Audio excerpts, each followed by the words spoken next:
All right. Well, we are live. Super excited to have you here, Chad. We finally got to connect at Pest World this year.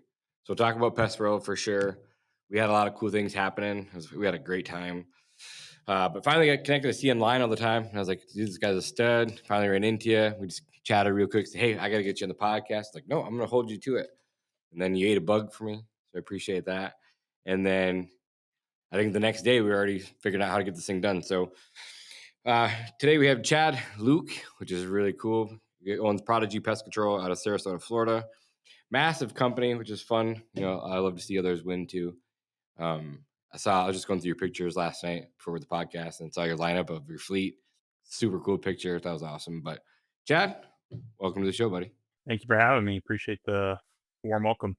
Yeah, it's always just cool to see other entrepreneurs win, especially in our industry. And like you were just super chill, dude. Got to chat with you a little bit, but obviously we want to connect with you more, see what's going on in Florida. But I always start the podcast out with this reason, so I'm sorry if you know what's coming. But if you and I are sophomore and junior in high school, who's Chad in high school? Well, senior year, I finished with a 2.2 GPA, so I would Let's say go. You've got me beat 1.68. not a scholar. I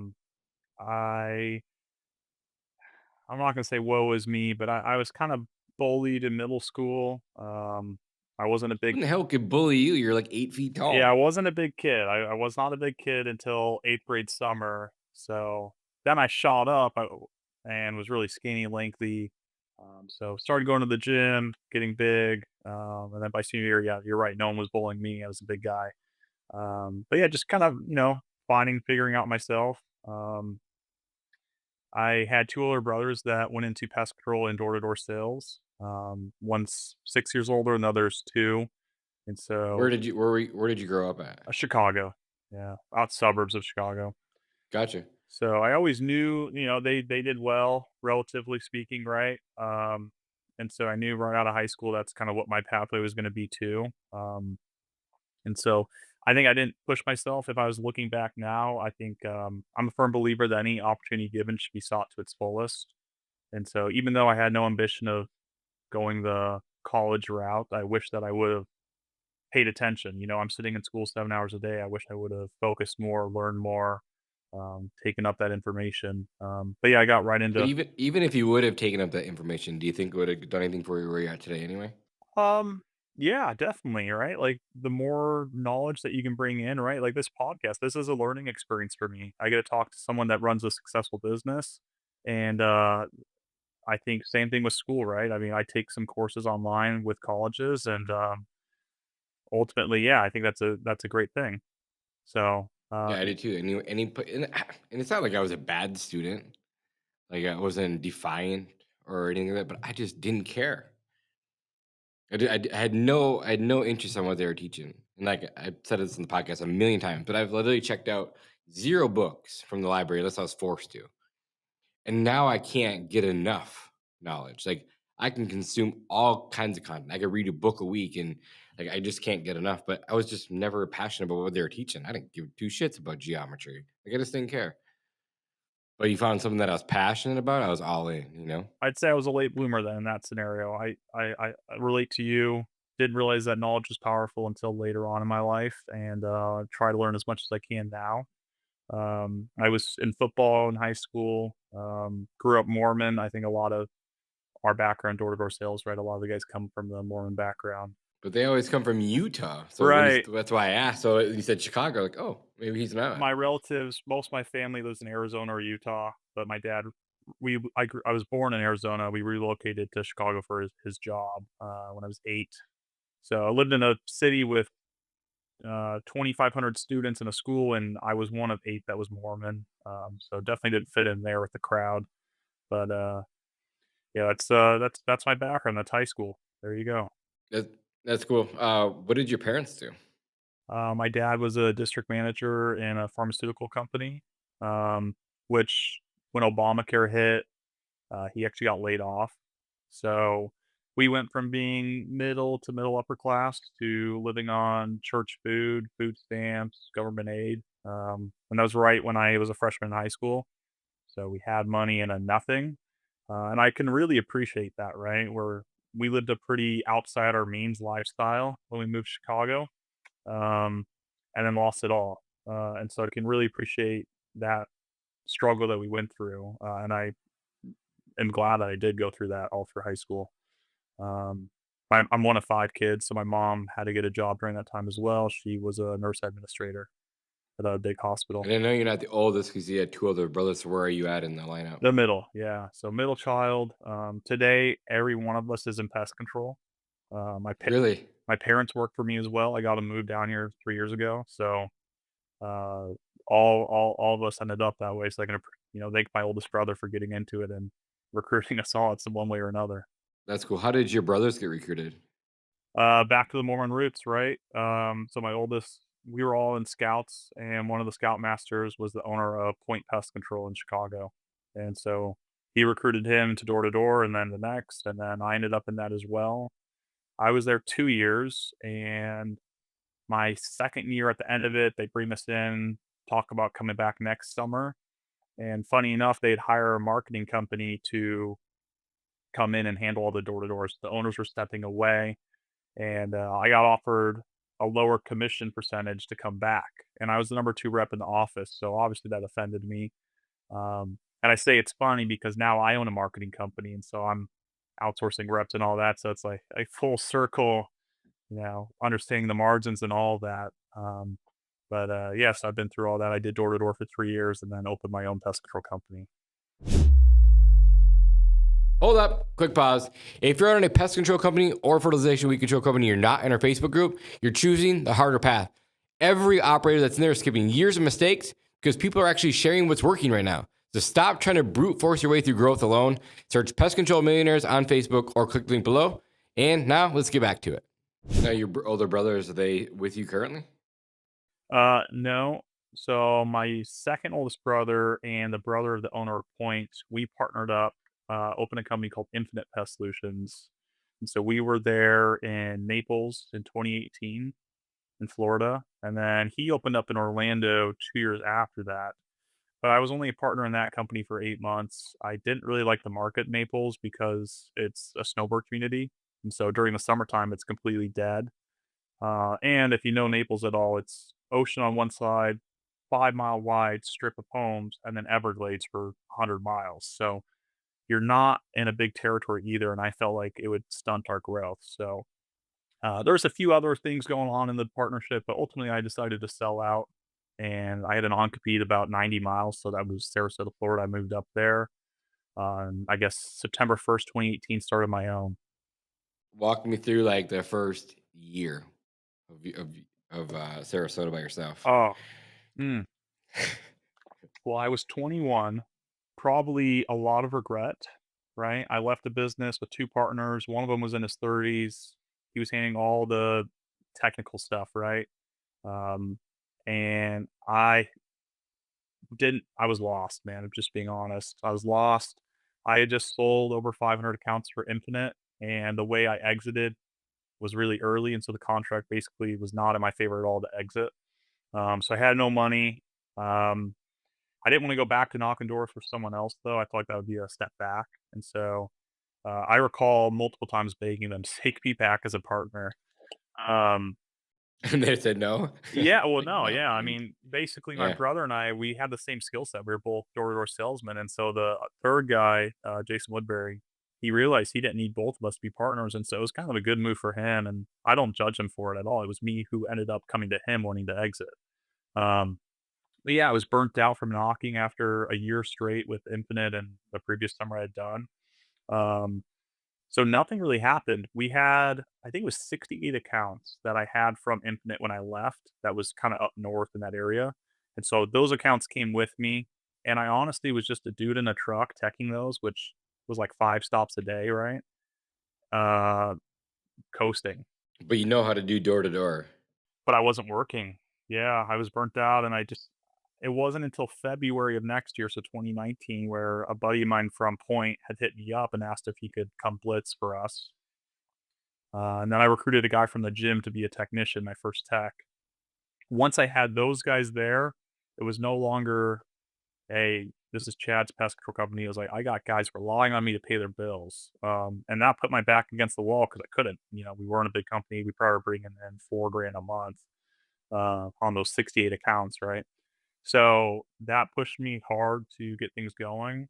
I made a lot of promises to my first technician that, weren't getting delivered on because we didn't have any accounts to service. And I made promises to those 2 guys that came over from Point that were going to get paid all this money and, we can facilitate it too. So had to really start working. I got back in the doors, grinding again. And yeah, it wasn't until probably 2.5 years in where I finally surpassed what I did with Infinite in 8 months, which I think I left around like 900 accounts.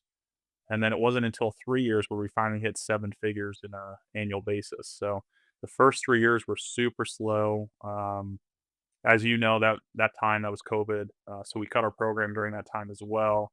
Um, which totally opposite of what you did. And hindsight's 2020, man. I wish I would have just. But it was a different scenario, right? Totally different. Like Florida was wide open, right? It really was. And so I get you cut it. Like I didn't have a choice. Michigan was shut down. Didn't know what I was like. I wasn't really even in pest control at that point.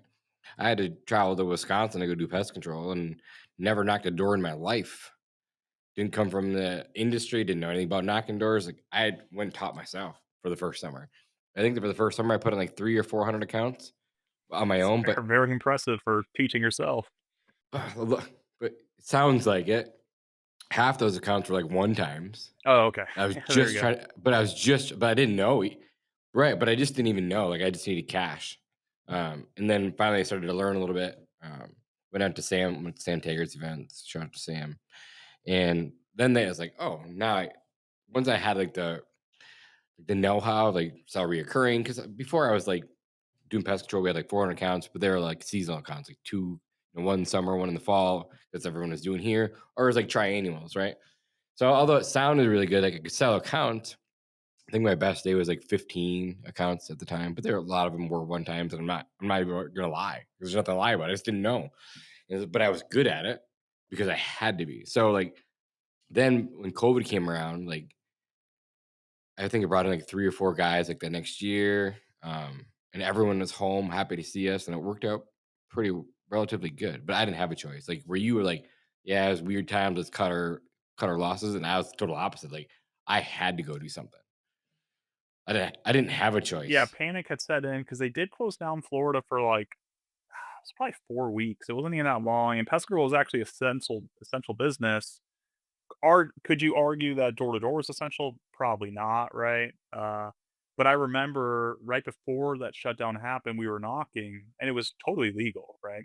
But we got a couple of bad reviews in a row. It was like 5, and that just, like, terrified me. I'm like, "If this is actually as bad as people are saying it is, and I have all these reviews that we were doing it, spreading it," uh, I got really terrified of that. I didn't want any liability in that. Again, if I could go back in time, I probably wouldn't have stopped. That whole ordeal probably cost me $1,000,000 in potential Oh, for revenue. sure. Because I think we started knocking. I think I started knocking in I want to say like June or July, June-ish. I'd say June, somewhere in May, end of May, June, somewhere in there is when I actually started knocking. And but I was traveling 2 hours at a time. Like I was driving down to Green Bay. I go knock all day. I get there by like 7 o'clock. I didn't know any better. Like I'm literally on the doors, Chad, by 7 a.m. Well, I didn't know, but I Yeah, I mean, was most guys crushing it. starting like 11, 12. Yeah, we start pretty But early actually, down but here. everyone is home in the morning. Yeah, absolutely. Yeah. I mean, your technicians start at 7 a.m., so I don't see why not, right? I'm the opposite, man. I hate when people knock late. Like these guys are like knock the hours, get in those reps. Like I think it's worse to be knocking at 9:30 p.m. versus 7 a.m. That's how I am too. But I'm a morning person. I ask my reps; they like to sleep in a little Well, bit. at least it's not dark out. Like there's light out at 7 a.m., but it like pitch black. That's kind of scary. That's when like break-ins happen and sketchy stuff. I think morning you're you're in a much better place. So I kudos to you, man. I think that's probably the move. But I just did it because I didn't know. I just did it. I was just like, oh, time to start my day, and I started knocking doors, and everyone was home. Like, oh, this is cool. Like I remember like selling this log home and a cul-de-sac at like 7:15 in the morning, and there's still customers today. Well, think of it this way, man. How many people have knocked your door at 7:15 in the morning? I would never No expect one. a salesman to be at my house at 7 AM. I think that's a great time to knock. I Yeah, it like worked that. real really good. Yeah, I like that. But yeah, it worked out super awesome. And then that was like from there, I was like, oh man, like I can go do this. I know what I'm doing. Like I can go sell. And now I have guys that can outsell me by hands down. Like Same. I got some killers. I never I never bragged to be the best salesman. I think I'm good. I had a really good closing ratio my last year doing it, but honestly, my work ethic just wasn't there. If I'm being completely honest, today, if I didn't own a company, I don't think I ever would have gotten a golden door. That's just not who I am. I'm a good salesman. I'm never say I'm the best. I'm a terrible trainer, honestly. I have much better guys in our company that can train. I think the way that I sell is kind of unique. I'm not a salesman style. I don't ride a Segway. I don't do any of that. I don't even carry an iPad. So yeah, I don't think I'm very relatable in that sense, but I enjoy it. And I think anytime you like, this really hit me home when I was in Florida selling in Orlando. Like, and this was early on, so not even a lot of people had segways. Maybe they did. And like every time that I show up on a Segway or my guys would show up on a Segway and an iPad, it like screams sales guy. Same. If I walk up to a house and I just have my phone in my hand, like they don't really know why I'm there. But if you come rolling in a Segway and an iPad, like, oh yeah, I'm not answering the door. I've never even been on one. I don't even know how they work. I And can't I say that I haven't been on one and because we I have, but bought I've never we knocked a door with we one. we bought a ton of them. Yeah. Yeah, I tend to dress like a technician actually, because back when I started the company, as a technician, that's when I transitioned because I would service a couple accounts as a one man show and then sell them, right? And or vice versa. And I really like that model. I feel like it's relatable. I feel like the pitch makes sense. I'm not here, closing you hard about trucks on the street. I am the truck on the street. I'm the technician. And I always like the line, like everything I said we're gonna do, I'm gonna actually do. Like I'm the guy. And so I'm gonna show up right after this and do the service. So And you're so just in your truck. You were just in your truck servicing the neighbor's house, and you just walk over and do like your 9 rounds, talk to the neighbors. yeah, the clover leaf knocking right the next door neighbors. I think I think everyone can do that, and I think it's so relatable in any industry, right? Like I think I like the analogy of like an asphalt guy, right? The guys that do the tar. Like, hey, this tar, we mixed it, we overused it for your neighbors. It's gonna go bad if we leave it. I'll do it for half off and we can do it afterwards. And we're already here. No drive time. Like that just makes sense. And the same thing for pest control, right? We have a big tank, the chemical's already mixed, it can't sit overnight, it goes stagnant, whatever you want to say, right? It's a relatable, understandable pitch versus I'm just a sales guy trying to build out a route, and it works. I understand that model works too. And like I got discount phrases, but like I don't really buy into that as much. I think the technician style works better for me. Yeah, I agree. So to this day, do you run that same style model, or did you have sales guys? Yeah, so I try to teach that. We try to get our guys to dress up as technicians. It's a little tough because it's Florida, it's super hot, so they're not down wearing pants and long sleeve Yeah. shirts, right? Um, but that's why I'd say I'm a terrible trainer is because most of the guys now, especially at that age group, right? Like 18-year-old guys, it's becoming less relatable. Less blue collar guys coming into the sales industry. Uh, they like segues. They like being known as sales guys. They're very tech savvy. Um, I think that's kind of the model, the way it's going, and that honestly, most of our reps are that way too. But I'm happy to give my advice to the guys, and if they want to try something else out. Yeah, and I think maybe for the people who are listening that, maybe they have a fertilization weed control company or cleaning company or HVAC or plumbing or even pest control, and you're a solo operator, it's not as difficult as it may sound. Like you almost said it perfect for asphalt company. Like you're already there. Like there's no reason not to go talk to them. You're like almost doing yourself and them a disservice by not at least asking. Right, right. I think also if you're a very tech savvy person on the technical side, right?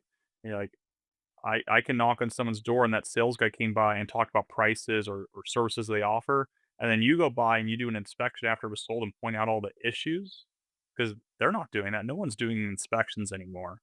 If you're a service guy and you go over to their home and like, hey, I'm finding these issues on your home and I can identify what they're doing wrong, or even better, you pull up a service ticket that they used and you tell them that the chemical that they were using doesn't treat for the problem that you're describing. That's how I sell. And most sales guys aren't. They don't know what the chemicals do. They're not going to know that stuff. They just know that it comes from the chrysanthemum flower and Yeah, it's the safe. yeah, it's a pheromone blocker, right? Yeah, so if you can pull up an invoice and say, yeah, you live on 2 acres and they use 2 cups of granular on this whole property, that's not going to do anything for your playground over there, right? And so that's how I sold. I was very technical. I was very direct with the knowledge base of the service. And then we were able to be a premium too, because I'm like, I'm not a discounted service. Like, this is the knowledge that you're buying, and this is what we're going to do. So Yeah, there's a we have one of our branch managers he sells the same exact way. Super knowledgeable when it comes to the pest control technical side. Same way he sells. I wouldn't say that he sells lights out, but his accounts are so good for that reason alone. You know. solid accounts, but it's again, it's more of a presentation. It's gonna take you a lot longer, and that's why I said my closing ratio was a lot better, but I'm not closing someone in 5 minutes like a Segway guy, right? I'm not going through a bunch of customers to find the right guy who's just ready to get bought. Yeah, we're doing a long presentation. My average sales probably 30 minutes. Right. Were you like, did you have like that drive in you to go be an entrepreneur? Did you always know that you could be an entrepreneur? Like, or, or did you have no idea? You just kind of got forced to go do it. Oh, I didn't get forced to, like, I love what I do, and today, like, I think a lot of people ask me, "Why don't I sell?" Right? I could sell and retire, and you're in the same boat, right? I love it. I love helping people. I love having employees come up to me and say that I'm the reason that they bought a house, right? Or that they finally can get their, dental work done after 20 years of smoking and they quit, and they can finally get those teeth fixed because they now have insurance that works. Uh, and on the sales side, getting the kids right out of high school that were like us, that barely graduated and have real no future set up, and they can come in and make 6 figures in the summer, like, where else are they gonna do that? Um, I love every aspect of being an owner, honestly, and that's what keeps me going. Yeah, that's really cool. So you go your first summer. You said you're by yourself. Good. You had like 68 accounts, but the next year you brought in two other people, and you got back in the doors because you were forced to go do it. You said you were a little bit burnt out. Were you burnt out because you were working for somebody else and you just didn't see the bigger picture? You just were looking at the money, didn't really need the money. What was that like? Well, I was Or do you burnt think you were out burnt out? because, I feel like I made a wrong mistake, right? I was a partner in Infinite, and it was doing fine, and I walked away because I was greedy and wanted more. Um, and looking back, I'm very glad I made that move. I'm a solo owner of a very successful company. I'm much bigger than my brother's company, which they never wanted to be big. They wanted a quality company. They have an amazing service. They have outstanding reviews. They're a great company. We actually market for them right now. So we still have a great relationship. But yeah, I think I just had big dreams and wanted to get out there. And then when I left, I was like, this is all on me. And I don't know how to do all this stuff. I didn't know how to set up CRMs. I didn't know how to get licenses. I didn't know how to do all the technical stuff. And so starting out is just a lot of learning. I never teched anything before. And so, today as an owner of Prodigy, I've probably serviced over 4,000 homes. So I got to learn a lot of what the technician goes through. I didn't hire someone to be in the office answering calls or emails until my second year in. And so literally every morning I'd wake up right out of bed to a customer calling me like, I need a reservice, right? That was me. I was doing everything. I was the one man show. Um, and I don't think I'd do anything differently. I'm glad that we grew slowly because I got to make those mistakes on a smaller scale, learn my way up. And today, we were almost kind of late to it. We had a lot of growing pains this past 2 years, catching up to that infrastructure that we needed, hiring CFOs, getting software set up, getting accounting teams, liability stuff, all that, insurance. But we finally caught up to that now, and yeah, I think we moved at the right pace. That's cool. Did you have a mentor along the way, like to help you fill in these gaps, or did you learn like how did you figure that out, like CFOs and like No, everything you just talked about, like said like you just were winging it I would love to give people credit where credit's due. Um, we talked about Point, we talked about Infinite, the two companies that I have relations to. because you've been there before, so you've seen kind of what it looked like from the inside. A little bit, but more on the sales side, which was already my background. So not really. In fact, it wasn't until this year where I finally got on podcasts with you and started sharing my numbers, started talking to other companies. I used to have this like the world's out to get me mentality where if I shared anything about myself or like my competition's going to use it against me. But this year I just decided like I don't know why I'm living this way. I should just be vocal and maybe be the mentor for someone else, or someone's going to come to me and give me help and advice because they were at this stage. So you won't know unless you put yourself out there. But yeah, not any really mentors come to mind. I was lucky to have my parents come on who have a lot of experience in management and HR. A competitor of mine came on as our CEO last year. Um, Oh, really? yeah, he worked for a national brand, um, big company, probably my number one competitor actually. And the way I met him was actually him telling me to go f off. He reached out to me and said that I was stealing all their accounts and all their meetings were about how they could hurt my company. Um, but over the years, when I first got to Sarasota, I was the only door-to-door company here. And over the years, other companies, national brands came in, and he realized I wasn't the enemy. I was just a guy knocking doors. The enemy is these companies coming in with massive teams, and there's no training, and they're lying, and they're deceitful. Not all of them, but a lot of them. And so I became basically his advisor on how to combat those, how to recognize them. And we would talk back and forth and give heads up when they were in certain neighborhoods so we knew cancels were coming, right? And finally, I was like, "Hey, you've been in this company for a long time. Where are you headed? Where we were." And I made him an offer that he just couldn't refuse. So yeah, an enemy became a friend, and then became someone that's helping my company grow. That's really cool. I like that. Um, where did you? I know you said that you met him like was on the doors, or what did you? He just called you one day and said, "Do you f off? Like you I can't think sell my accounts." he got my business card from one of his customers that I had talked to. Gotcha. Yeah. Uh, And then he called, dude. Say, "Hey, dude, what's up?" I still have the voicemail where he's like, That's awesome. "Why are you going after our accounts? Why are you targeting us? Why are you saying we don't do the webs?" All this stuff. He's like, "You're not," and I remember he said, "You're not gonna make it past the first summer. All those resources are gonna catch up to you." Which it's funny because this was in 2019 when we first met, and I had already been in business a year, but as I told you, I didn't grow at all. So it wasn't until that first push had happened, and I was just thinking, I've already been in business a year. This guy doesn't even know, right? But yeah, it's kind of funny how that worked out. And he's done a great job here. That's really cool. Let's go back to what you just said about your mindset. Like, what do you think your mindset shift was?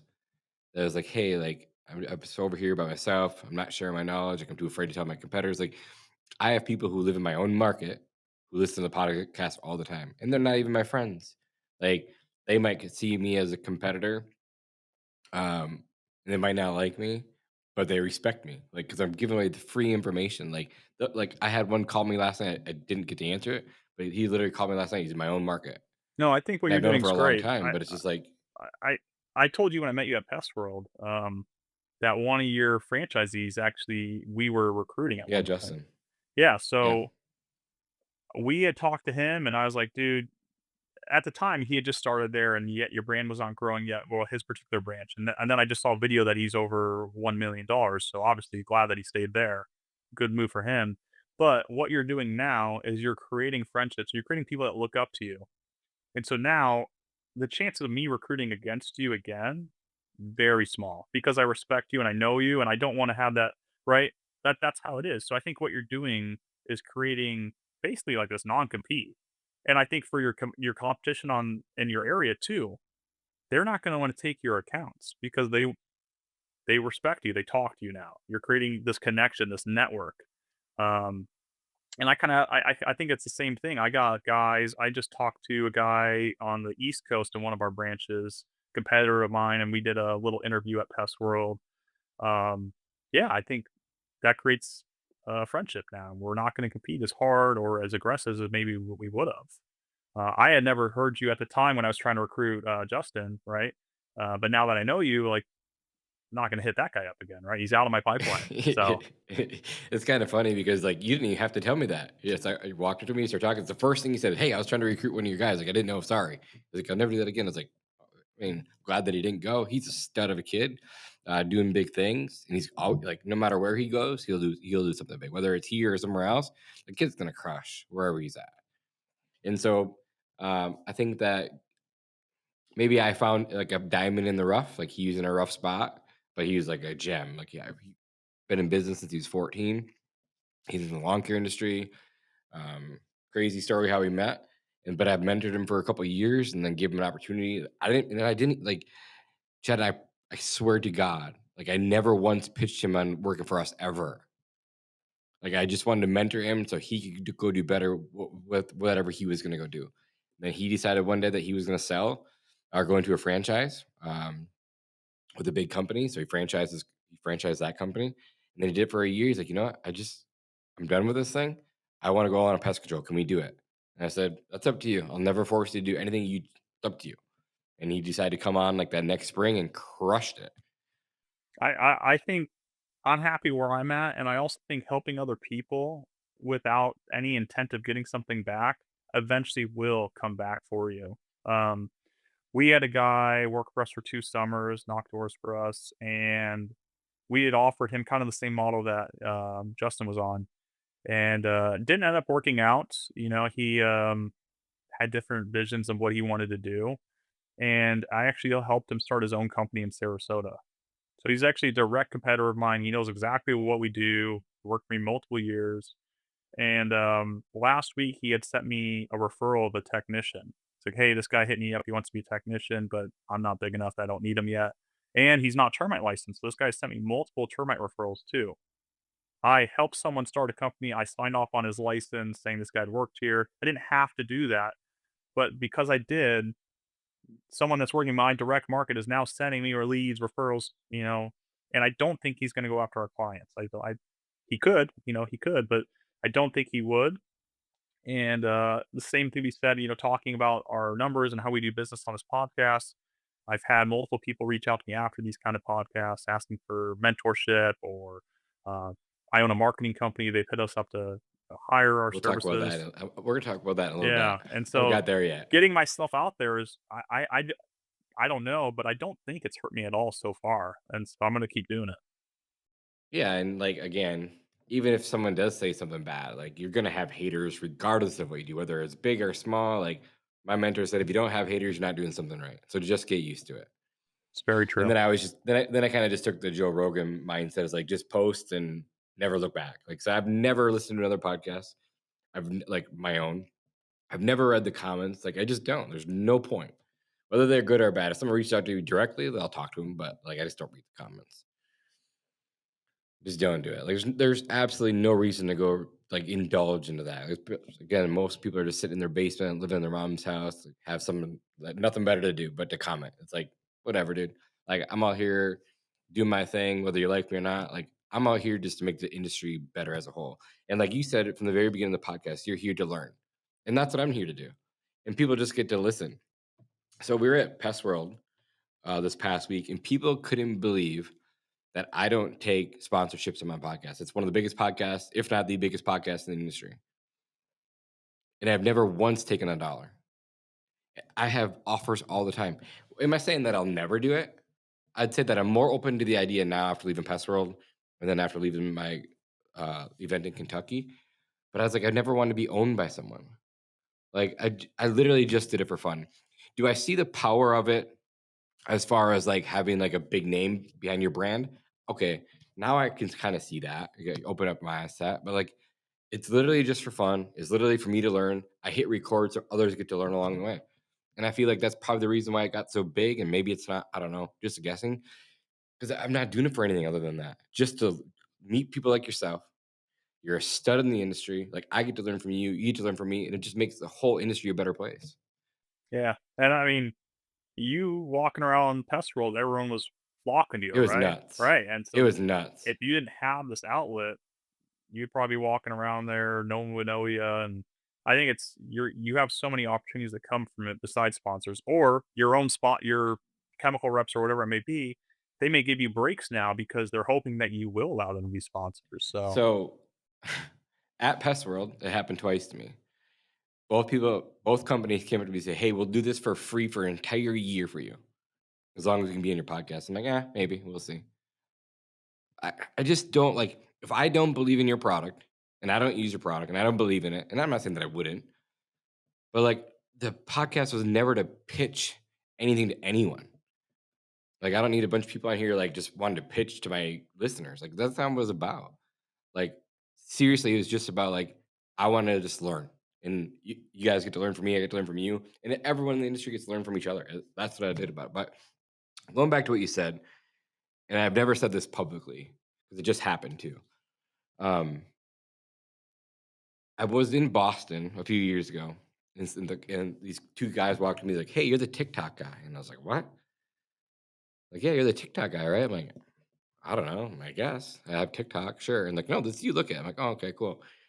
So this was 3 years ago in Boston, and I've been doing the podcast ever since. I've been doing YouTube ever since. Like, built the channels, and as you know, like down in Pest World, it was crazy. I didn't know what I didn't know, and I walked in there. I didn't move 40 feet for 4 hours. But was that your It first was Pest World? insane. It was my first Pest World since Boston Oh, 4 years ago. you were at the Boston one, okay. I was at the I Boston one was. too, yeah. And so, like, I didn't move 40 feet for the 4 hours that I was there, and everyone just kept bombarding me. I was like, "Whoa." I just did not expect that at all. But they were like, one of my friends asked me, he goes, "Did you love it?" And I was like, "The only part that I loved about it was knowing what I'm doing is making an impact and it's working. The podcast is working, the YouTube channel is working. What I'm trying to do is actually working, which is cool." That's the only reason that I liked it. And then I get to meet people like yourself, which is so awesome. Yeah, I love that, man. I think, we're also trying to grow our social media. I remember I went up to you, I was like, "Dude, did you, like, buy a channel? Like, how do you get all these followers?" But then I go through, I'm like, "This guy posts thousands of things. Some are viral, some get 2 views, but he puts himself out there and something's gonna stick." And yeah, something like that happens. You get reach. Someone said that about me too, like, "Yeah, you're that guy on Instagram." I'm like, "I have, like, maybe 1,000 followers on Instagram." Like, I'm not the guy on Yeah. Instagram, but apparently they had Yeah, I seen my am. post, right? I So think my first 50 to 75 videos on TikTok and YouTube maybe had like the top one probably had like 500.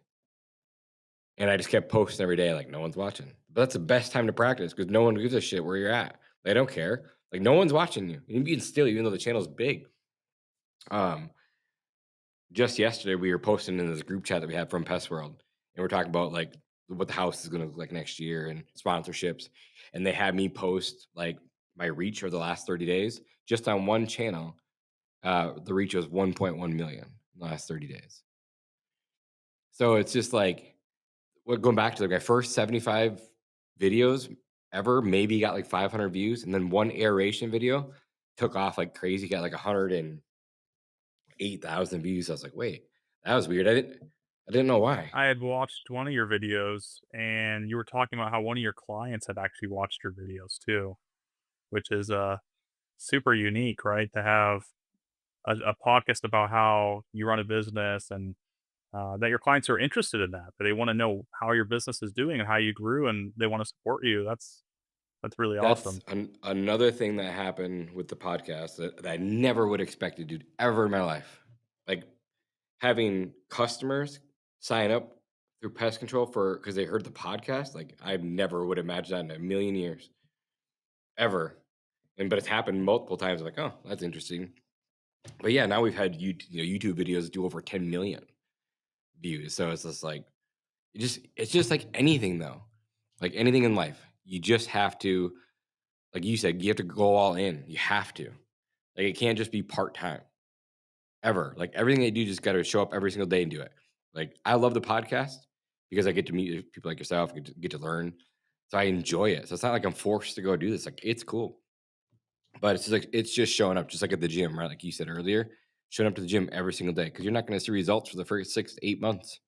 Just keep showing up, showing up, showing up, even though you don't want to go half the time. Like you just got to show up.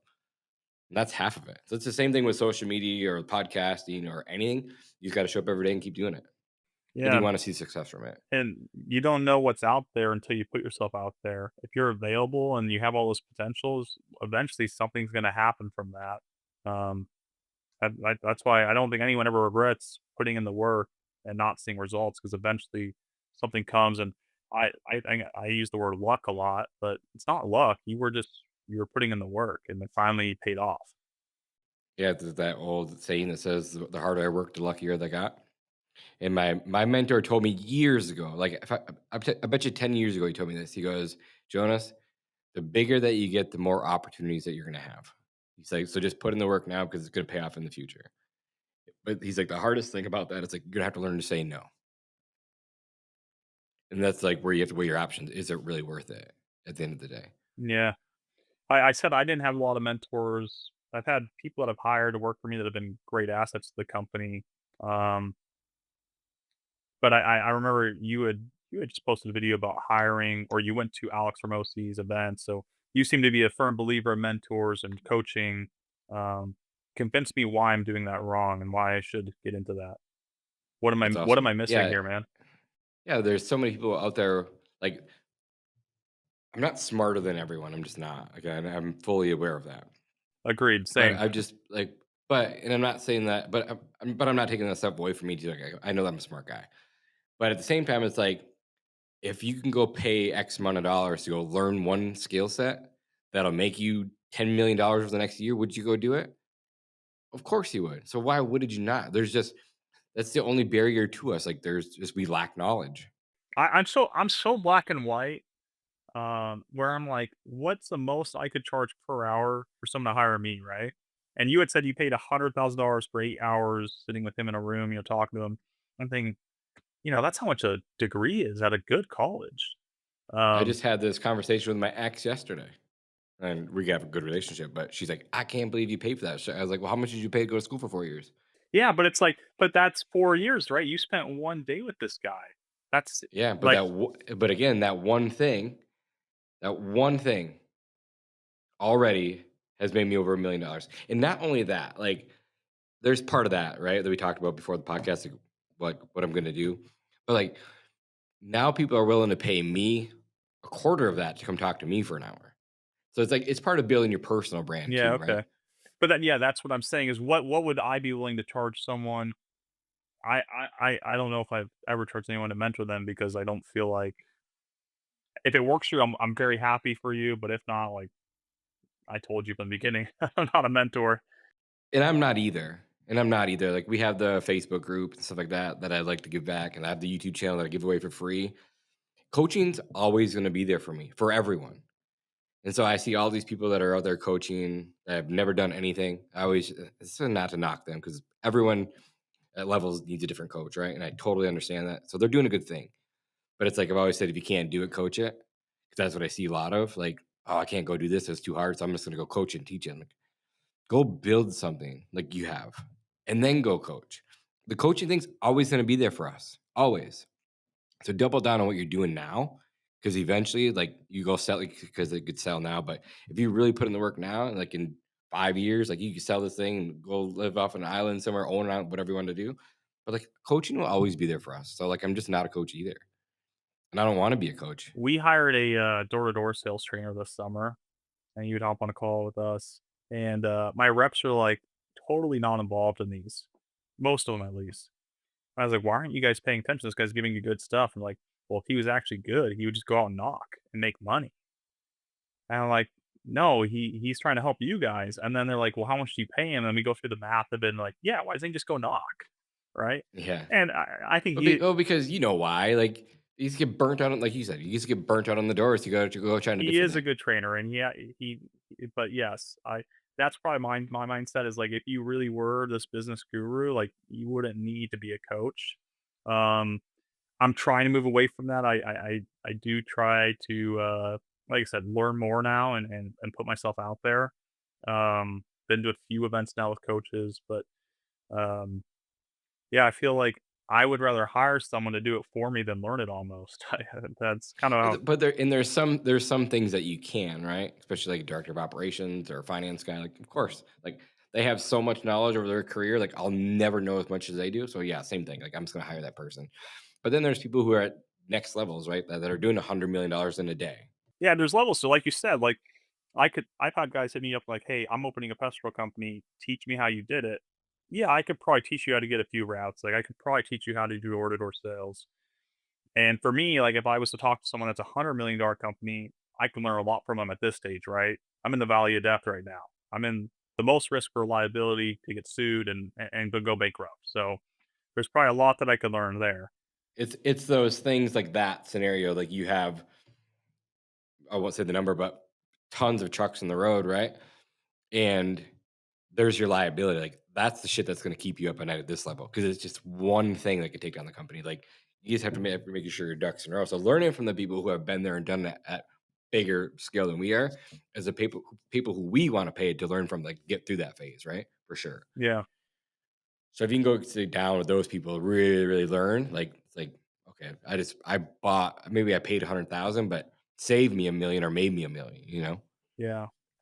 It's interesting. You go to somewhere like Pest Control, right? And you rub shoulders with like I shook hands with Jerry, the CEO of Rollins. That's a $2.5 billion company, I believe. And I was able to talk to him for 30 minutes, and he didn't charge me a dime, right? Like that's he's not. But I was able to ask him whatever I wanted, and he would give me answers. I've got some friends in the industry that are, in those kind of positions too. And I found, those guys, they just want to help, right? They go to those events because they love networking, rubbing shoulders. Maybe there's an ulterior motive that maybe they hope we sell to them one day. But yeah, they've always given me advice whenever I've asked. Yep, same. Yeah. It's like those super wealthy guys, they just don't charge ever. Um, and then I ended up to do coaching. I met with a guy, I can't remember his name. He's from overseas, like from Europe. They started 2 years ago, $500 million already. In what industry? And that's pest control. Half a But they're billion not even in the in Europe? Wow. yeah, in Europe. And then Wow.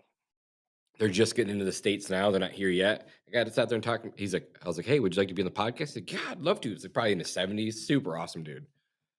I have his card. He's like, yeah, just reach out. Like people like that, like it's who you learn from, you know? Like you said, Jerry Rollins, of course. Why wouldn't you want to learn from that guy? He's built something no one else has ever done before. Yeah.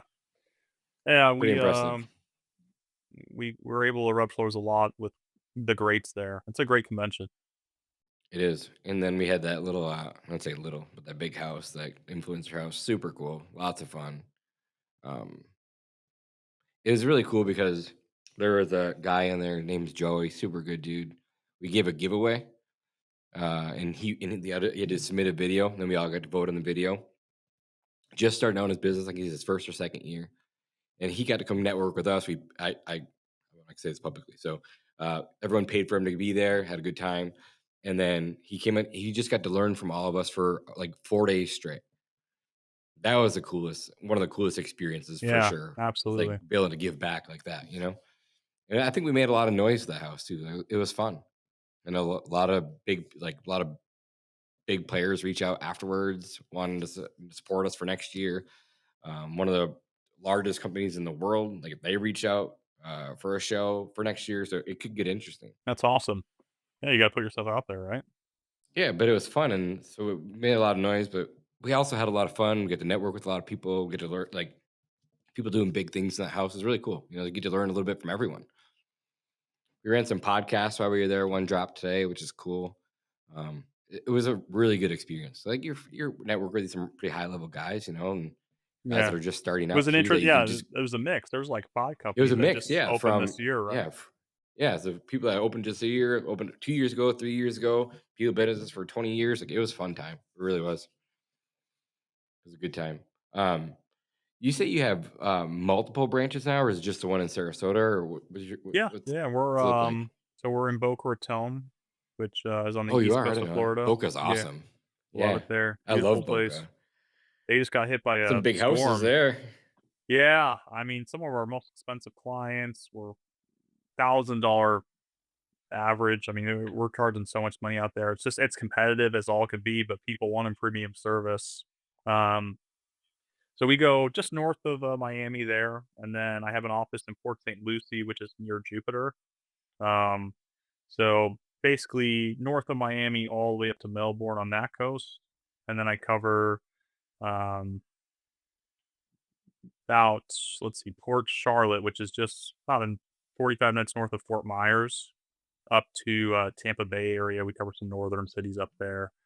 Then my brother, who's in Naples, um, and Orlando. So we market in those as well. So basically, all everything south of Orlando and Florida, we're going to cover.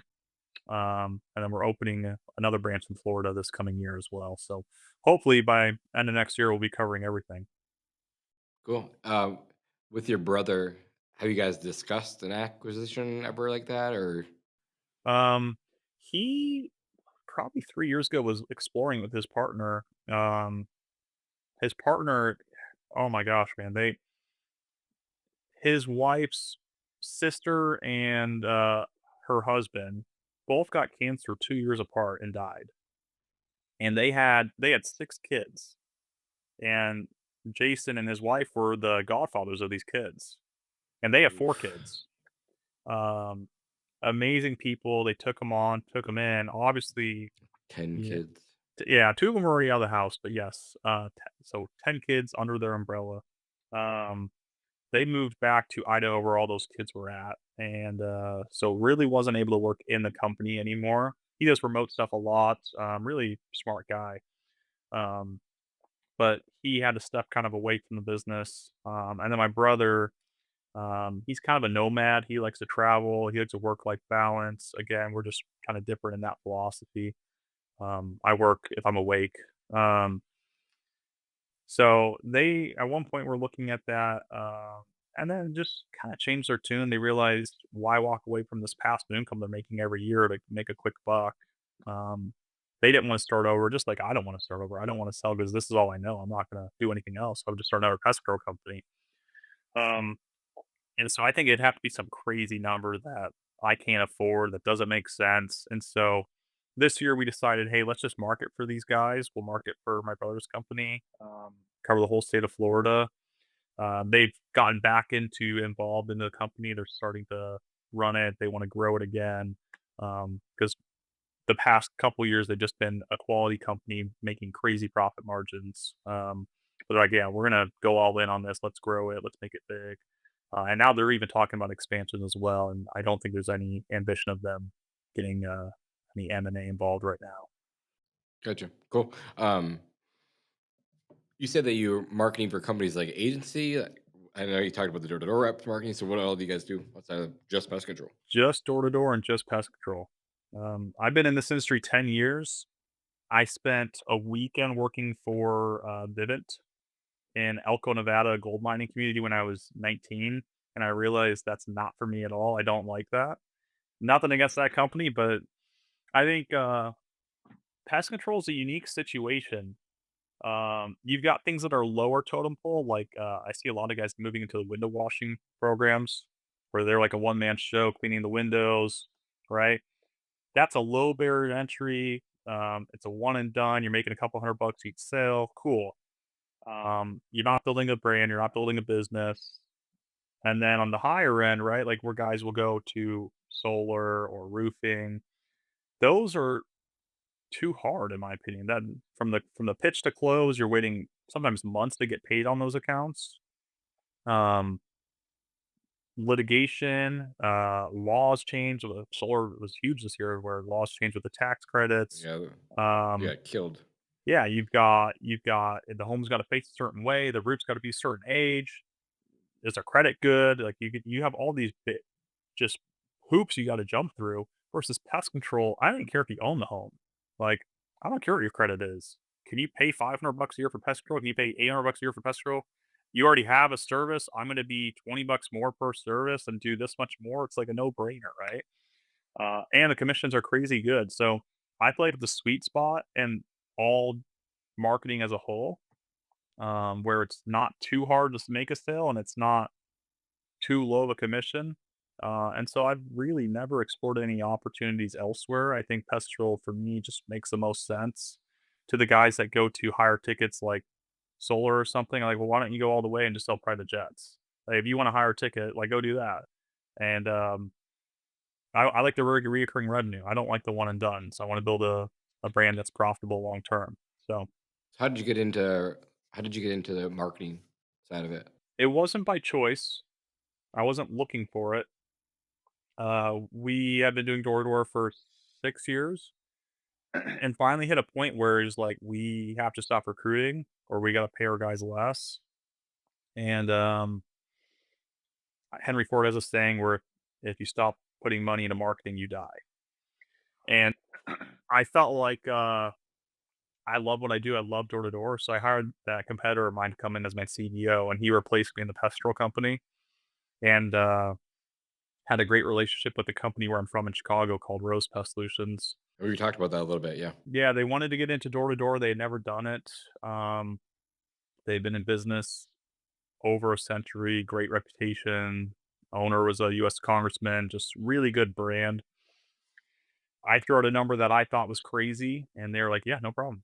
And so they took on a good about half of our guys to market for them, and they've been our champion, man. They speak so highly of us. I speak highly of them, of course, too.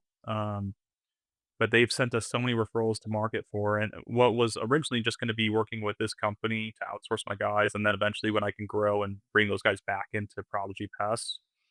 Now, I mean, I think we talked over 80 companies this year that want to hire us. Damn. I was on a call an hour ago from some company that my chemical rep had referred us to in New Jersey. Um, and so right now on the books, we have 5 companies signed that we're marketing for next year.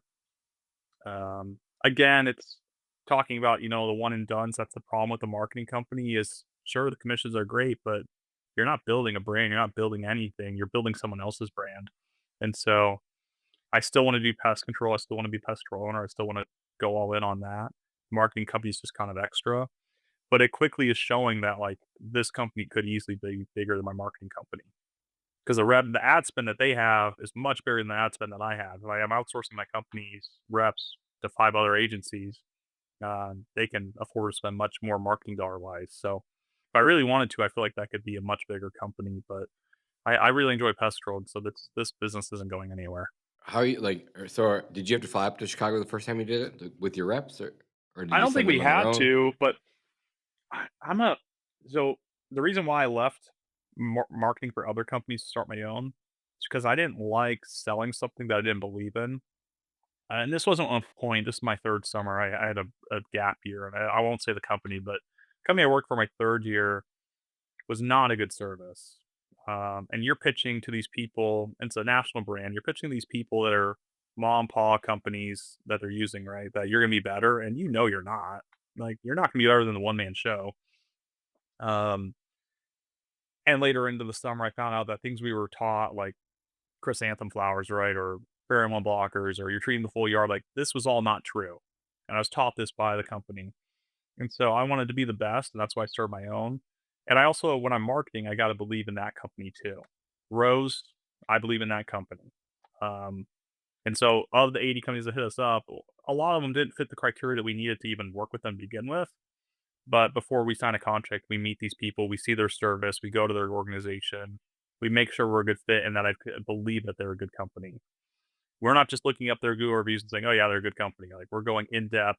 I'm interviewing competitors of theirs, making sure that they think they're a good company too. Um, and so for my reps to go to a different market and work for another company, I got to make sure they're going to get paid right. And you know how door to door works. The account still gets service, they don't get paid. Doesn't matter how much you sell; it's how much you keep.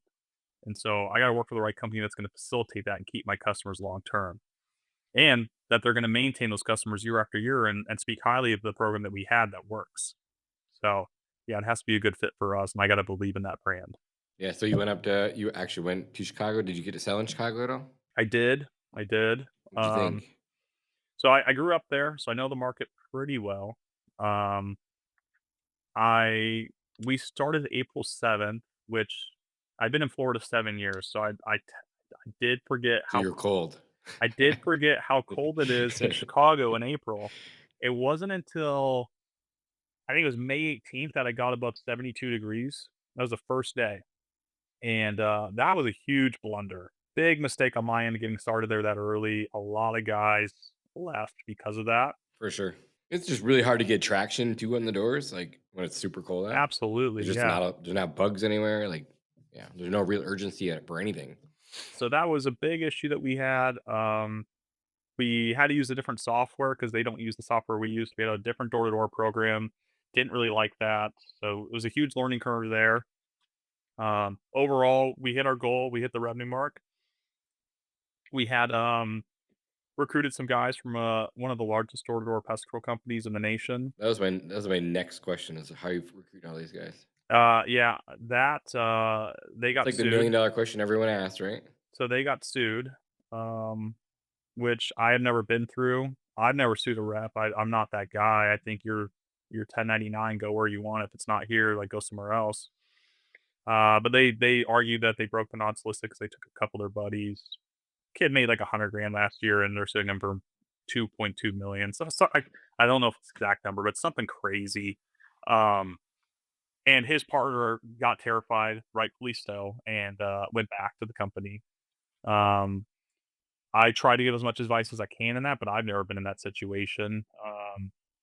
And so, yeah, a lot of the guys fell off during that time, unfortunately.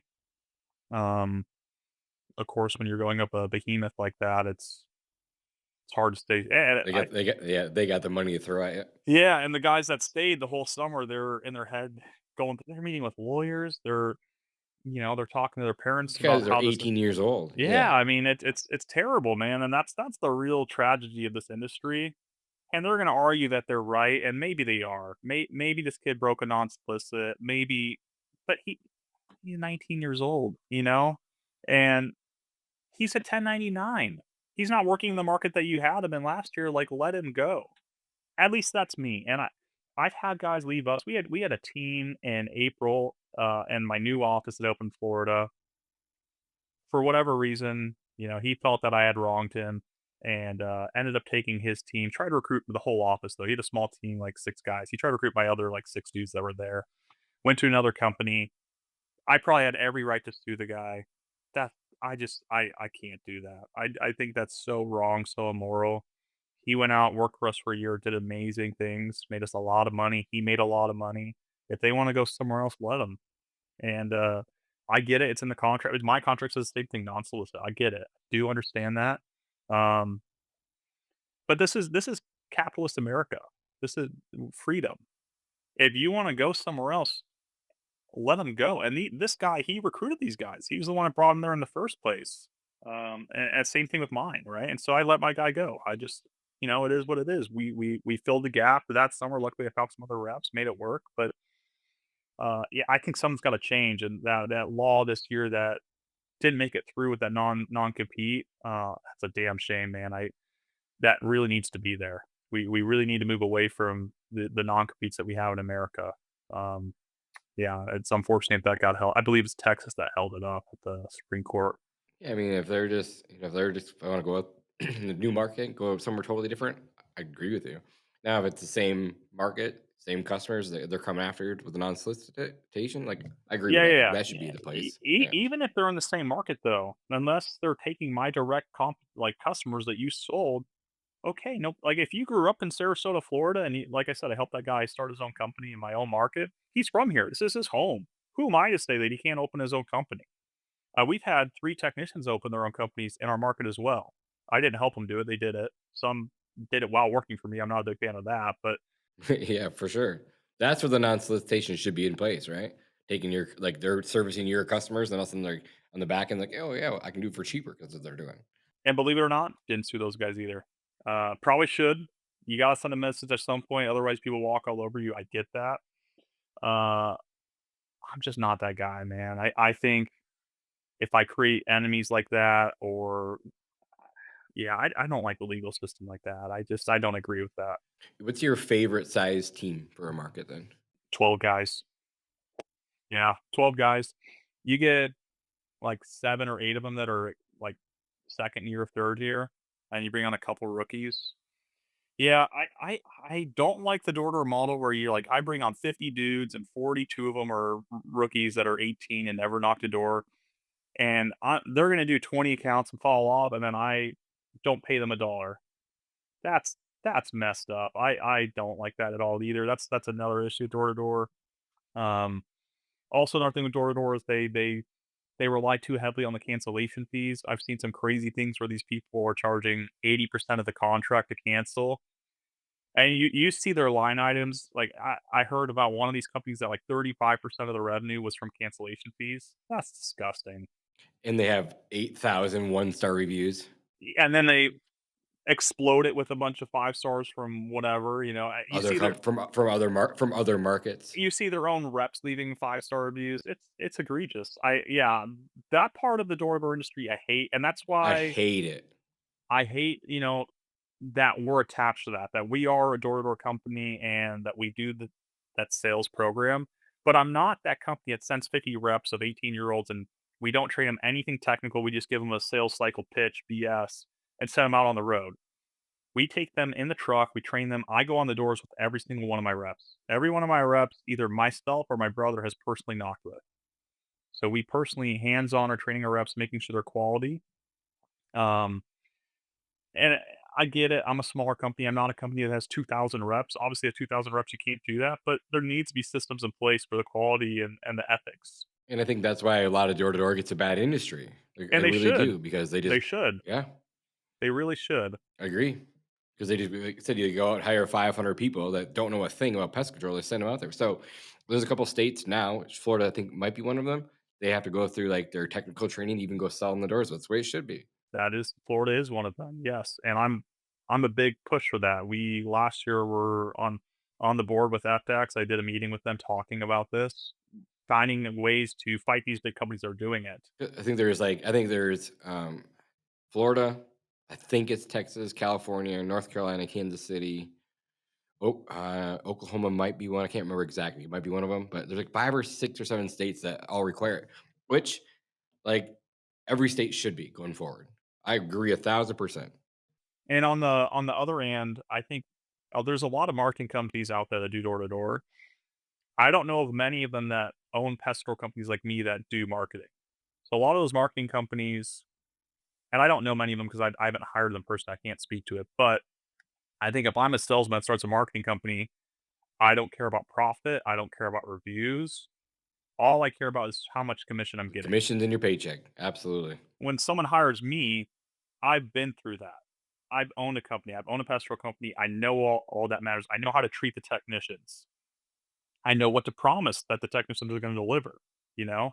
And so that's why I think what sets us apart, I don't think I'm the most expensive either, but that's what I think why I have so many companies hitting us up, and we're not even advertising that we do this.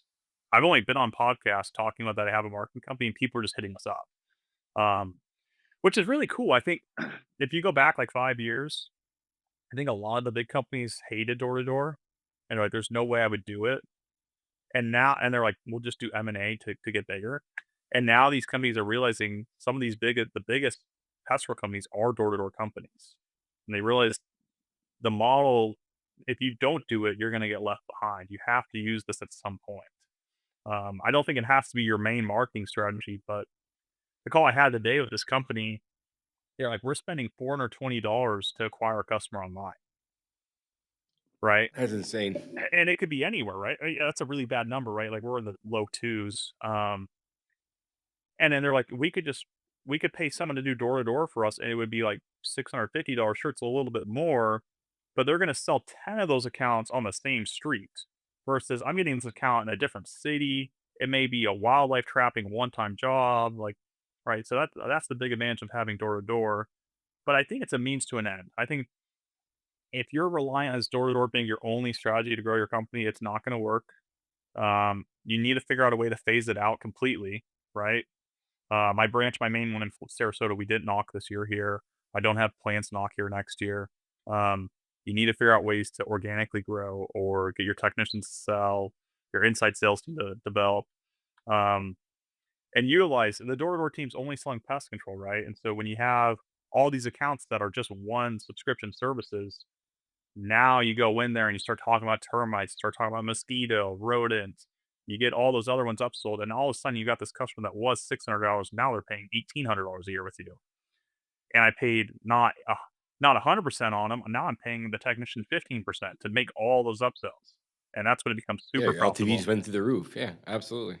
So that's my opinion on door to door. I think it's always going to be around. I think it could be a great tool. I think a lot of I'd say 80% of companies are doing it wrong. But yeah, I think it's a great asset if you do it right. Yeah, and I think also what I would say to the door to door thing is like everyone from the outside looking in, they think it's a lot easier than what it actually is too. For the companies that don't do it, they're like, "Oh yeah, I'm gonna go spin up a team next year. I'm gonna have 100 guys." They're like, "Why, Jonas? Why don't you have 100 guys you first year?" I'm like, "You'll see, you'll What a see." Yeah, you ever had a friend be like, "Dude, I could go out and knock for you right now and make 10 sales. Like, I could do that for you." I'm like, "Well, then why don't you? You could make triple what you're making right now as a account Yeah. executive where you're at. Like, come on over. For real. Then they go try it. They're like, "Oh, dang, I that's not as haven't got a easy as friend it to try it. looks." Yeah, I've had some confident. Yeah, I got a friend that's a dentist. And he's like, dude, I could easily do that. Like, let's do Funny it. enough, though, like, I don't know about your CEO. Has he ever knocked the door before? No. He was an inside, sales manager, though, for the company he was at, so he's very well in tune with the sales. He came on with us. I took every single one of my executives out in the doors to knock with me, so they can see what it's like. So they can't just say, "Oh, well, why aren't they doing this or why aren't they doing that or why do they like?" Now they know firsthand what it takes. They've actually spent a full day with me in the doors. My first, like, 10 technicians called me directly knocking, right? So they'd shadowed me, they'd seen it. I'm not involved to the point where I can do that now with the technicians, but, I'm a firm believer as an owner that you should wear the shoes of every role in your organization, right? And so vice versa, right? Someone that's gonna come in at an upper level management, they should. I love that, and again, this is a learning experience for me. Now I'm like, "Yes, you're right." If he's listening in, "Hey, you're gonna be knocking tomorrow," so Yeah, but it's just a good it's good for them to see, right? Like you and we've answered the phone calls to the CSR, we've answered the sales calls to the salesperson, we've knocked the doors, we've done the technician work, we've done the hiring, like we've done everything in the company, and so we know what it takes to be in that role. And I tell everyone in my company, I would never make you do something that I would never do myself. absolutely. I was a tech this year. I hopped in the truck for 2 days in May. We were just booming. I was like, "You know what? It's what I have to Same. do." Yeah. Same. I did it for 2 weeks straight this spring, and we had acquired a small company, and it was just a lot of things were just happening. We didn't have a technician for that route. I'm like, you know what? You guys work on getting a person. I'm going to jump in and do the route. Did I love it? Absolutely not. It was so like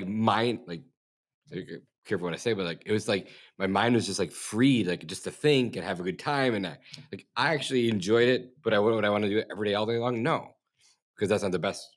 That's the best return on my investment of my time. You're a very expensive technician. But speaking to that as technicians, people always ask me, "Why don't I just get my technicians to sell?" And I think the answer is the same for you, is not every technician wants to sell. In fact, like They 90% of do them, not want to sell. yeah, that's not who they are, Now, and when that's I'm on why the door, it's like I'm selling, I'm upselling, selling the that's why customer, I'm you and having a I good time. aren't we're not meant to be technicians, is because we're always chasing the dollars. These people, they wanna help their customers, they don't care about the money, they're like, "I wanna do a good job." They also want a secure paycheck, they wanna know when they're talking out that they're done with work, like, that's who they are. They like a stable, reoccurring, just they know their route, they know the job, nothing's changing, it's not volatile. Sales is way too volatile, um, and I think that's why the best salesmen, the best trainers that we've had have never been able to get the technicians off the ground. In fact, the ones that we do, we get like 2 or 3 a year that are just studs. They all get moved out as technicians, and now they're outside sales reps, closing leads from the office because that's where they belong. Yeah, and most of them are not all, but a lot of them are introverts too. Like they just don't want to talk to people. They just want to do their route, do a good job, make sure that they're satisfying the customer in every single way possible, and make sure they're taken care of. But they just want to be left alone too. So there's that side. I feel like, you know who a lot of the service industries do this, like garage door companies, plumbers. You ever call AC guys? You call an AC guy, "Hey, my AC's out." They come out, they're like, "Yeah, your block froze. I'll thaw it out. But by the way, this unit needs this replacement. This needs this. Oh yeah, your ducts should get cleaned out." All of a sudden, this $400 service charge is now he's quoting you $2,500. It feels gross. I don't like it. I like when service guys come to my house and they have no ambition of selling. If they're selling, it's like I hit them up like, "Hey, by the way, do you do this? Do you install sanitation lights on my AC unit? I'm worried about mold." Like, "Yeah, hey, I'm not sure what the price is. Let me call my office." "Yeah, yeah, I can install it. Don't let me do it for this." I feel much better about that than when my technician comes out and he's just trying to upsell me the whole time. Um, that's just me. I think that a lot of these service industries, they have a low base pay, and it's like these techs have to actually be salesmen. I think that's why they have so much turnover too, is that they constantly feel like they have to um not necessarily sabotage, but perform less of the technical role because they have to sell. Well, and I'll push back a little bit and just say I do agree with you, but I'd say like now if your technician's out there and notices something, let's just say they don't have, let's just say they have a really bad rodent issue. Like, would you want that person to tell your customer like, "Hey, you have a really bad rodent issue.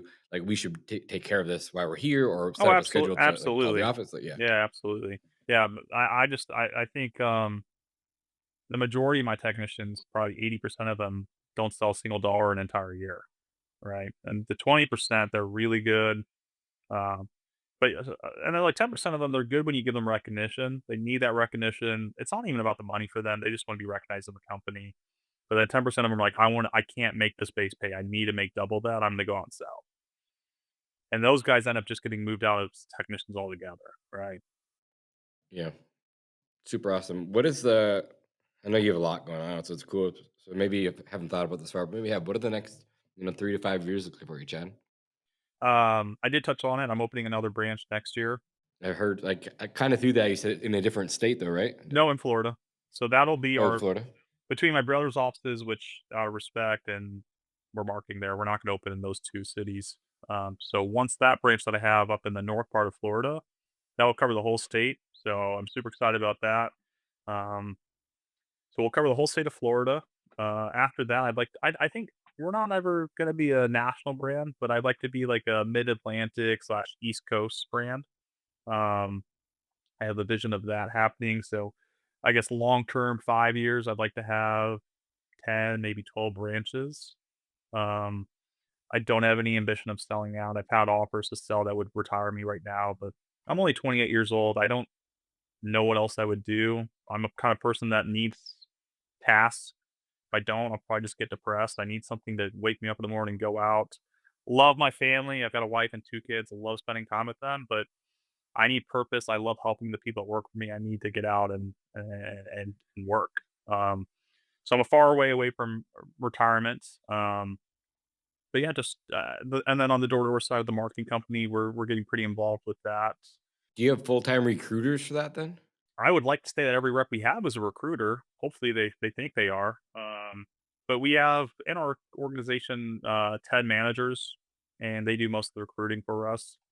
We're trying to build up our social media presence a lot more, like you've done a great job of doing.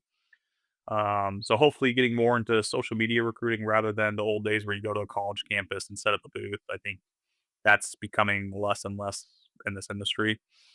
I think the longer that we've done this and we go to those recruiting events, the more recent years, like no one's at them ever. Yeah, yeah. I think the way people are getting jobs now is online. Like I can't think of the last time that I've done one of those events, and we've gone to, like, technical colleges too for technicians. 0. Terrible, never worked for us.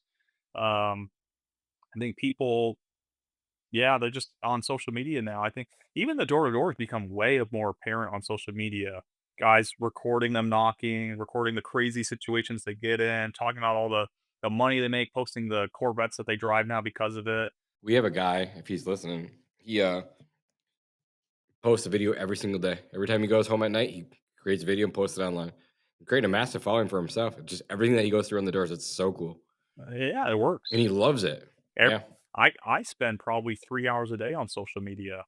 I can imagine someone that's younger than me, I'm, 10 years older than most door-to-door guys, but they're probably spending 6 hours a day when they're scrolling before bed or whatnot. I mean, they probably don't have families too, so, yeah, social media is the face. That's everything now. But I'd love to get like you, man. I know you have did you say was it 18 branches? Yeah. 18. Yeah, that's awesome. I can't imagine being all I mean, you're all over too, like, how much, infrastructure you need, how much trust you have in your partners to do that. Luckily, all my branches are in one state, so, when things go south, I can just do a drive over there and fix things. Yeah. It all in the first 12 are only like within 6 hours. So I can get to all of them pretty quick. There's two outliers, but yeah, it's going really good. And but most, not most, all of my guys but one had worked for me for 3 years prior. So it's not like I didn't know them, and so they earned my trust, and I trusted them to say, and they obviously hit their metrics that they had hit to go do it their own thing, you know. So it's not like I'm just finding anyone out that's out there to say, hey, let's go be a business partner because I just wouldn't do that. So that all worked for me for a few years before we went off and did something together, which has been really good. So are they all franchises then? No, there's not. They're all corporate stores. They're all Okay. corporate. So So corporate I went through a stores franchise model, and yeah, so I went through a franchise model in 2022. I think I paid like 80 grand somewhere in there to learn the franchise model. Talk to Paul Gianum or talk to a lot of people in the industry. They're like, yeah, just don't do it. Like, it sounds really good. Just if you own all the stores outright, Are they minority owners then? they're they're minority partners. Yep. So we kind of ran the Chick-fil-A model. Like same thing Chick-fil-A does. Just like give them equity, have them earn it over time, pay them really well to go do their own thing. Is there any investment to start up with you? Um, Depends where they're at and what and how much equity that they would want or try to earn. So there's different paths for sure. Okay. Yeah, so in my, Boca Raton office, I did that. I brought on a guy. We brought on 3 guys. One of them was that guy that ended up opening in Sarasota, and one did own he did end up earning, ownership, which actually happened, like, a week ago. Uh, s Awesome, good for him. so he's But the it's first. earned equity, right? Yeah, he had to produce a certain amount of accounts. Absolutely. Yeah, Yeah. yeah. So he, didn't have to buy in or anything, and we liked it. And that's the and I love it that way. Like if you can give them that opportunity to go build something to get sweat equity because they don't have a lot of cash, like, and then they can become a multimillionaire at a young age. Like, why not give them the opportunity? So I'm changing my model though, because I do agree with you. I do think that's great. But I have these guys doing sales, making sometimes more money than me. I've got some guys making crazy money. They have the money. Maybe they don't want to spend 2 3 years building up to get to equity. I think a lot of people in this industry have trust issues too. Like this guy's just going to fire me the day before, and I'm going to get nothing. And so if I was to do it again, I would probably have a couple different options, right? But I think we would probably say I think it'd be a large like a McDonald's route, right? Where you spend a lot of money, but you're an instant owner, and your operating agreement isn't that in depth. You can be hands off if you want. Chick-fil-A, you're very hands on, right? So For sure. yeah, yeah, Yeah, I think that model works really well too. Like it really does, especially for your sales guys who's making a lot of money. Absolutely. And they have the money to invest, of course. and you've been open 5 years, right? Yeah, it's our fifth year. But I had a previous company before too, right? Like Well, I'm just this wasn't to my first to your rodeo. Yeah. credit, right? You have 18. I'm 7 years in. I have 3. Um, to get to you said 5 years from now, you'd ask me 5 years where I want to be. I said, around 15 branches. There's not really a pathway where I would feasibly be able to do that on my own. Like if you want to get No, there's far, not. Like you just it's can't. it's You, it's you got to build impossible. a team. I can't You got to afford build an it. army. I can't afford one, and I can't be in all those places. I do think I will continue giving out these ownership opportunities. This next branch, we didn't have a guy in place for it, so this next one I'm going to be 100% owner in again. But I'd like to get a point where I'm opening 2 or even 3 in a year. I mean, Absolutely. what you've been doing, you've been And doing. there'll be a time like this year where you're opening up 5 a year, and then it's 10 a year, and then it just this is how it snowballs. But you bigger, more cash, more people. It takes time to get there. And like I wasn't, and I didn't want to go to the bank and ask him for money either. Like it's just I didn't want to go get an investor. Like we've literally bootstrapped all of it ourselves. Has it been fun? Fuck no. Of course, there's been some shitty times, but like it's still I'd rather deal with the pain now than deal with the regret later of doing it. Yep, absolutely. But again, we're at that size too, where it's like now we got like there's just a lot going on, a lot of moving pieces. Got to be careful. Yeah, the mistakes now cost a lot more than they did 4 years ago, They right? do, Yeah. they do. Awesome, man. Well, we've been on this thing for an hour and a half, which is crazy. I told you I would it'd only be an hour or 45 minutes or so, and then over a year, hour and a half later, we're just talking. But dude, it's an honor to meet you. You're a stud. I would actually love to come back down there and just come hang out. Maybe bring my team, do some content with you. I think it'd be really cool exposure for yourself or your company. Do some shop tours. I think it'd be really fun, and then Let's do it, obviously man. to learn a lot from each other too. We got a new office under construction, opens in January, so I'd love to Awesome, have you out to our grand opening. that'd be cool. Let me know. We'll stay in touch, obviously, but I'd love to come down and check that out. It'd be super cool. Awesome, man. Thanks for your All right, time. man. My pleasure. Yeah. Yeah. See you. All right, see ya. Hey guys, thanks for listening to another episode of Pest Control Millionaire. We don't charge any money for the show, but the podcast isn't free. Please like and subscribe and give us a 5-star review in your favorite podcast app. This makes a huge difference for us. If you have any specific questions about your business or your personal life that you'd like answered by me or any of my podcast guests, please send an email to info@pestcontrolmillionaire.com. And if you want to get in touch with me about our marketing class, we do a live version every Thursday night. Check out our website at pestcontrolmillionaires.com. Thank you guys for listening. I'll see you guys in the next one.